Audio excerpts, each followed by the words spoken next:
Ruth s'est retrouvée dans une situation difficile à Moab lorsque son mari, Machlon, est décédé après 10 ans de mariage. Dire qu'elle était démunie est un euphémisme. À l'époque, les femmes n'occupaient pas d'emploi, donc dépendaient financièrement entièrement des hommes. Ainsi, en tant que veuve sans enfant, Ruth n'avait personne pour subvenir à ses besoins et devait compter sur la générosité d'étrangers si aucun membre de sa famille ne pouvait le faire.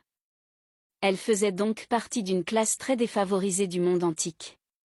Néanmoins, elle s'est alliée à une personne dont la situation était encore pire que la sienne, sa belle-mère Naomi.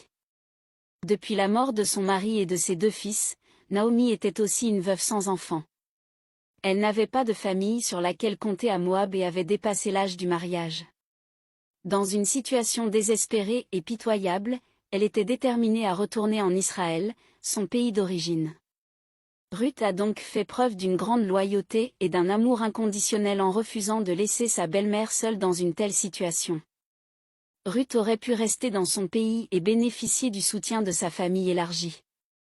Elle était assez jeune pour se remarier et ainsi regagner une certaine stabilité financière, mais elle était déterminée à aider Naomi, au prix même de son pays, de ses amis, de sa famille, de sa culture et de ses dieux.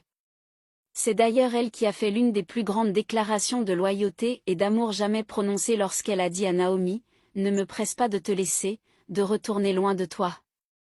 Où tu iras, j'irai, et où tu demeureras, je demeurerai, ton peuple sera mon peuple, et ton Dieu sera mon Dieu, où tu mourras je mourrai, et j'y serai enterré. Que l'Éternel me traite dans toute sa rigueur, si autre chose que la mort vient à me séparer de toi. » Ruth 1 versets 16 à 17. Vous avez aimé la partie 1 sur Ruth? Alors préparez-vous à être encore plus touché. Dans les prochains épisodes, on va suivre les aventures de Ruth et découvrir comment sa foi va la mener vers un destin incroyable.